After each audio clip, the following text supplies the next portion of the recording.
Greetings everyone, I'm Mar. Once again, this is my opinion, as you can tell from the title up there, continuing my trek through the episodes of Everybody Loves Raymond one at a time. We're still in Season 7. We're, of course, still at the beginning-ish. It is Season 7, Episode 3, Homework. Now, those of you who've been following the channel for a while can tell there's a different background here. The last new video I uploaded a couple weeks ago, that vlog, should tell you why that is. And I'm still kind of moving in a little bit. I'm not going to move the camera for this, but it's a slow process still, but getting it done one box and stuff at a time whenever I have the time to move stuff and the will. But I am going to start re-uploading these ones again. I'm sorry for the little delay. Now, this is the episode that happened before the last episode I did. I was going to do a couple out of order, but I just never got around to doing this one after I did Pet the Bunny. So when you look at the upload dates, you'll notice that they're out of sequence of one another, but when you look at the playlist, this one should be before Pet the Bunny. So if you notice that little jarring thing, if you're watching it in playlist, that's why. Now, this is an episode that was written by Jeremy Stevens. And like I've said so often while doing this series, this is one that hits a little differently as an adult. It's not so much that I understand it now, it's just that I can understand it from a different perspective. Because watching this episode as a kid, I felt one way about it because I'm looking at it from that perspective. Now watching it as an adult, I understand the other perspective a bit more. Now, the genesis of the episode is that Ray is supposed to help Allie with her homework. He's given, of course, the option at the beginning. You can either give the twins a bath or you can help Allie with the homework. And he's looking at the kids, looking at the twins going, now do the homework. And then when Allie tells him all the homework they have to do, he decides to switch, but it's too late. And then he has to stay down there for hours helping her with the homework. Now, some of this is Ray wanting to get out of doing any type of work. And we've seen that multiple times before, and as I've said before, we're going to keep seeing it throughout the rest of the show. Some of it, though, is him having a genuine care for how much stuff his daughter has to do. And with what he describes, especially if you were to take the upload date of this episode, September 30th, being so early in the school year, and that's how much homework they have, it's a thing that, like, what? I was going it through middle school right when this episode aired, and even then we didn't have that much homework. We had a decent amount depending on the class, but some of it was like projects that we had to complete in the future. It wasn't like this much stuff top on that much stuff on top of that much stuff, which this is going to be a point that is going to tie into my whole thoughts about this one. But some teachers assign homework like they think they're the only class you have. They forget you have other classes. Now, I've run into this a little bit in college, but not as badly as I remember being in high school, depending on the teacher, and even middle school. But you should be doing homework, but you shouldn't be doing a buttload of it, because you're not supposed to be mentally overwhelming yourself. And the amount of homework that the teacher is assigning Allie and her fellow students seems like she's trying to overwhelm them. And of course, when Ray goes to the one meeting and starts talking with some of the other parents, he sees he's not the only one who views that the students are being a little overwhelmed with it. And then they bring it up to the teacher, and the teacher is like, well, this is what the school board thinks that the students need to do in order to keep up with the curriculum. To which I call BS. You don't need that much homework to keep up with the curriculum. You need some, but you don't need it to that amount. Like some of the stuff they bring up, like that'd be good for like a end of a thing project. But you don't need to do that much stuff. Which I'm not anti-homework, in case anyone wants to jump that one. I'm just anti-overwhelming. Now, he's volunteered his tribute, so Ray has to look at the curriculum and decide what to cut. And this is where the whole thing about him not wanting to do work ties up into it again, because the date keeps coming closer and he keeps procrastinating, putting it off. And then he decides to go have Marie help him. And of course, as usual, Ray's self, where he's trying to do the pity party about why it took him so long, and then adding the thing. And of course, Deborah never wants to help me. Ray, Ray. You were basically voluntold to do this, but you agreed to do it. You put it off until the last minute, and then you asked Deborah to help you, and she told you no because she had done her parental job already. Now it's your time to do something. So don't go squeal to mommy and be like, oh, blah, blah, blah. And of course, Marie, she does play into it a little bit, but the way that Doris Roberts plays it in the scene, it seems like Marie could tell that Ray probably put this off to the last minute intentionally.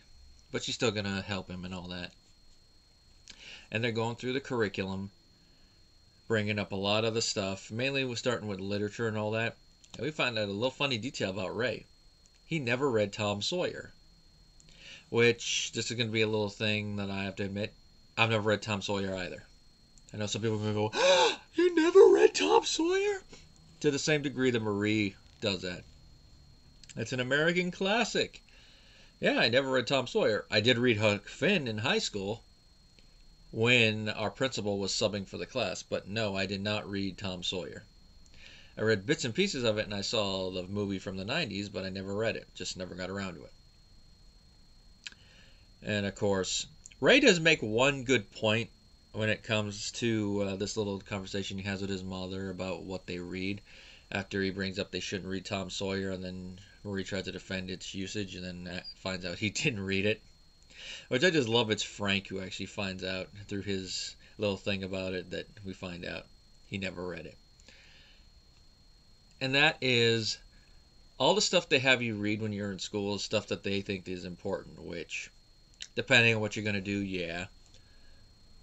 Could be important to what you're going to do, could not be important.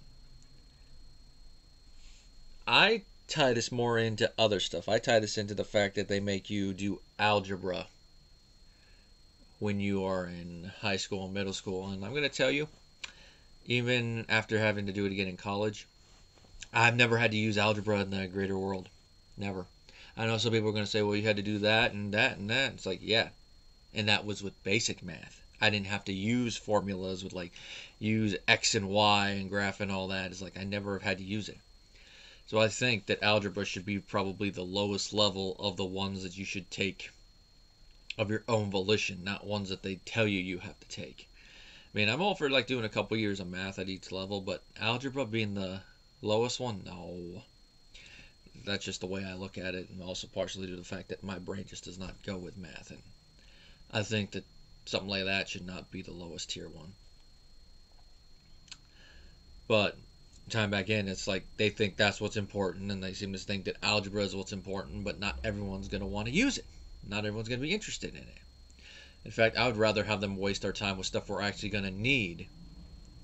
Like maybe bring back the home ec class at the higher level. Or even do a class, maybe expand the government class to 1 year to include stuff that we're going to have to learn about, like how to do taxes and stuff like that. That would be a better math class than that, how to balance a checkbook and all that. Stuff you're going to use as an adult, not stuff like use this and quantify that. That's just my feeling on it. Ray's feeling on it is that you shouldn't have to read stuff like Tom Sawyer and all that, which I do get, but that's the point of the English class. You're supposed to be reading different stuff. Now, for him wanting to be a sports writer, reading stuff like, I would argue, reading stuff like Huck Finn could one, expand on his sense of humor a little bit, because Twain was a master at his sense of humor. Two, improve his writing skills and reading comprehension. And then on the side, if he wants to read additional stuff, like what he mentioned, legendary running backs of the NFL, which there is apparently a book like that, but it looks like they get the title wrong. It's similar but different. I don't have it up on it because I don't have notes for this episode right now. And of course, when he brings that up, he brings it up in the context of, you never read that, Mom. And she's like, of course it's about sports. And then Ray doing his little moggy thing, oh yeah, it's a sports book. Which, of course, is a good thing to taunt Marie with, I think, because Marie just seems to hate anything to have to do with writing about sports. And like we find out, that's why she doesn't read the column. But it's like, Marie, he is a sports writer. Every one of his columns is going to tie into sports in some way. It's like saying that Dave Meltzer only writes about wrestling when he is a wrestling columnist. Everything that he writes is going to tie into wrestling in one form or another. If you want to read poetry or whatnot, go find a poem book. And of course, like she said, no, I think he's wasting his life. Now, to come back into this, we get a little grammar lesson because he ends his sentence with the phrase at. And I just love the way Doris Roberts plays this, where she's looking at Ray like, that's how I got to be where I'm at. You could have added another word like today after it and it would have been more correct, but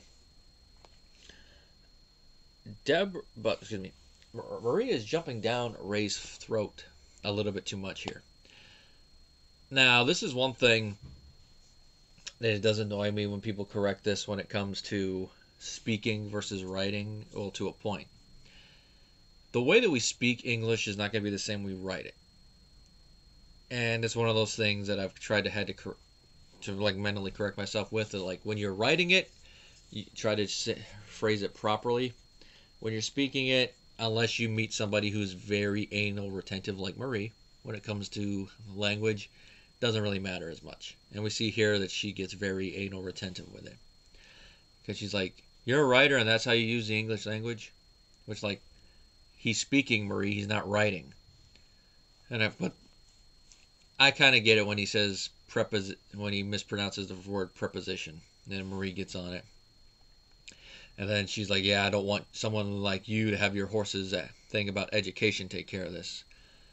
Like, okay, Marie, if that's what you think. But remember, he's the one who is the writer here. Although there have been a lot of cases where we've seen that Marie is probably a tad bit smarter than her son. But it also could be that she actually cares a little bit more about the stuff, whereas Ray only feels like he needs to do enough to get by, which I believe they do bring this up in this episode. And not go far and beyond, which I do get. Because there is a phrase I have heard that does apply a little bit to Ray. Now, we don't know if this is how he went throughout his college career and all that, but it does apply, and that is C's get degrees. Now, unless you're trying to get into a field where you really had to apply yourself to get that degree because they only want the best of the best, like certain lawyers and all that, it's only going to matter that you have the degree, not what you were. Like, what'd you graduate? I was number one in my class, and I graduated with blah, blah, blah. Okay, welcome aboard. Oh, you got a degree from blah, blah. Nice, very competitive school. Oh, I see you graduated blah, blah. Now, Ray does go and present the thing to the group, but it falls apart near the end in a way that only Ray could make it fall apart. And it's beautiful. It's a touching little thing from Ray, but he makes it fall apart at the end. And based on how it looks like, they're probably not going to cut the homework load, even though they should. But it is what it is. The ending of the episode, the good old epilogue, though, has a nice little moment where Marie assigns Ray some homework. Or she gives him Tom Sawyer and tells him, yeah, you got to read it. No, I don't, Ma. Yeah, you do. I read legendary running backs of the NFL. And I just love how she gives statistics you'd have to know by reading the book. And just the look on Ray's face, and then he's like, damn you. Now, apparently, and this is something I didn't catch until the rewatch, thanks to this note, but when you look at it, it's a lip sync line, because Kevin James had to do it because Ray could not get a low note for the punchline, which I'm like, I wonder how he could not get a low note. It's pretty easy. But then again, I do have a lower voice, so I'm probably easier able to do that. I'm like, damn you. And then do a higher one and all that, you know, a little higher one so I could, you know, say them. Or if I want to do like a weird little voice, kind of like a Bernadette or that other thing, but I don't know. Ray's, I'd say it's more probably because Ray has that nasal voice, so it might be a little harder for him to get that low without it sounding fake, but at least Kevin James was able to make his voice sound a little bit like Ray for that, because I never noticed it. But now it's one of those things that, like, what is seen can never be unseen. Overall, this is a pretty fun episode. It's one that, like I said, I enjoyed as a kid, but as an adult, it's that different perspective, which I don't think I really fully touched on that, and that was Watching this as a teenager, obviously the whole homework angle, too much homework, really being like, yeah, I don't think I'd want to do all that in one day. I would really be feeling that. And if you're having to go to bed that late, then that tells you something about the teacher and the curriculum. And then, of course, the one as an adult looking at it and go, yeah, this is way too much. This should not be like that. Even though I don't have any kids, just looking at it that way, it'd be like, yeah. And if I did, it'd be like, yeah, that's way too much. The actors all do a good job for what they have to do. I haven't mentioned Brad Garrett, but he's only in a couple scenes, and he becomes the greatest zombie hunter of all time.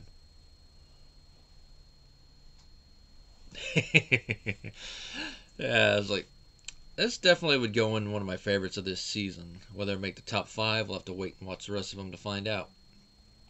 Now, like I mentioned at the top, Pet the Bunny would be the next episode, but since I've already technically covered that, you just go back one episode if you're looking at it through the whole list, and it'll be the next one that pops up if you're watching this in sequence. But the next one I am going to be recording is another favorite one from this season that I saw on syndication, and it's about Ray having kind of another midlife crisis, but they never really mentioned that one. It's him not having as much fun with certain stuff as he used to. And it's where he's trying to figure out what he wants to do. And that, of course, is the episode, Who Am I? Till next time, guys.